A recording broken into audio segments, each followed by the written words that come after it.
अस्सलाम वालेकुम रहमतुल्लाहि व बरकातुहू।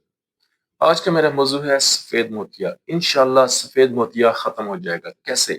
अगर सिर्फ़ 4-6 माह हुए हैं, अभी नया-नया सफ़ेद मोतिया डायग्नोज़ हुआ है, यानी कच्चा मोतिया है, कच्चा सफ़ेद मोतिया है, तो इंशाअल्लाह ख़त्म हो जाएगा 2 मेडिसिन के इस्तेमाल से। वो 2 मेडिसिन हैं Calcarea floor, calcium floor, CM power में लेनी है, यानी कैल्शियम फ्लोर सीएम पावर में लें। इसके 5 कतरे थोड़े से पानी में इस्तेमाल करें और इसको 15 दिन बाद रिपीट करें।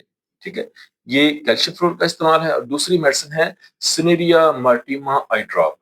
सिनेरिया मार्टीमा आई ड्रॉप चाहे आप जर्मन कंपनी के लें, विल्मर शॉबे कंपनी के लें या मसूद कंपनी के लें, ठीक है? लेने इन दोनों कंपनी में से एक है, या जर्मन कंपनी के लें या मसूद कंपनी के लें, मसूद कंपनी के लगने वाले लें। इंशाअल्लाह मसूद कंपनी के लें और 2-2 कतरे सुबह दोपहर शाम आँखों में डालें। इंशाअल्लाह आपका 1-2 माह या 3 माह के अंदर सफ़ेद मोतिया जो है वो खत्म हो जाए, अगर वो कच्चा है। अगर उसको 6 माह या 1 साल से ज़्यादा हो चुका है आपको मोतिया हुए, तो वो मुश्किल है। वो उसके खत्म होने के चांसेस कम हैं, लेकिन अगर 2-4 माह या 6 माह हुए हैं, नया मोतिया है, नया कच्चा मोतिया है, सफ़ेद मोतिया, तो इंशाअल्लाह इन 2 मेडिसिन के इस्तेमाल से आपका सफ़ेद मोतिया खत्म हो जाएगा। अपनी दुआ में याद रखिएगा। होम्योपैथिक डॉक्टर मोहम्मद वकील साहब।